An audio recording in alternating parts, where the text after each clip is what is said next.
Après 3 jours de travaux de la table ronde sur l'état des sièges, c'est ce mercredi que le Premier ministre Jean-Michel Sama Lukonde, représentant personnel du chef de l'État, a clôturé ses assises.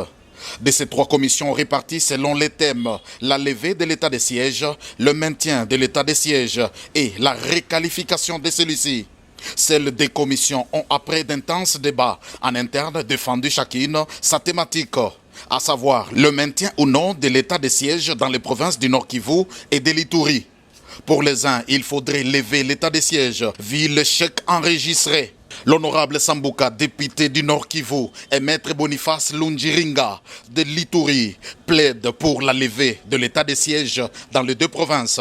Nous allons saluer quelques efforts de l'état de siège dans les domaines économiques, parce qu'il y a eu des avancées sur le plan fiscal, il y a eu des ajouts sur la caisse de la province, mais sur le plan sécuritaire, il y a trop de défis à relever.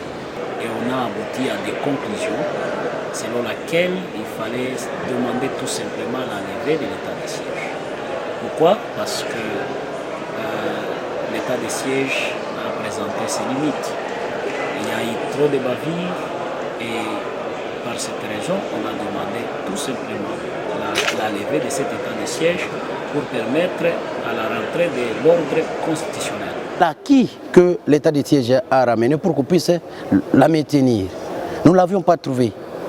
Avant l'état de siège, bien sûr, les gens mouraient. Après l'état de siège, les gens meurent aussi. Pendant l'état de siège, les gens sont morts. Et que même les morts se sont augmentés. Nous étions dans les 2 provinces, il y a des voies qui ne se fréquentaient pas.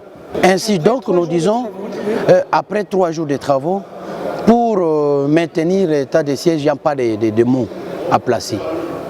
Parce que l'état de siège n'a pas arrangé, n'a pas apporté, n'a pas atteint l'objectif des chefs de l'État. D'autres, par contre, estiment que l'état de siège devrait être maintenu pour efficacité de ces derniers, quel que soit le temps que cela prendra, pourvu que la paix revienne. Madame Claudine Zeni, conseillère du gouverneur militaire de l'Ituri. Lever l'état de siège, ça signifie sacrifier notre cher pays, surtout la partie Est, et donner la voie à la balkanisation.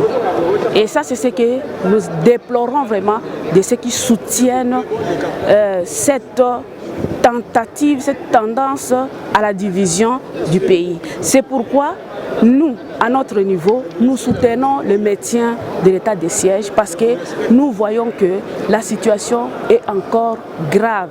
Tout est donc remis entre les mains discrétionnaires du chef de l'État pour la décision finale, à savoir la levée ou le maintien de l'état de siège dans les provinces du Nord Kivu et de l'Ituri.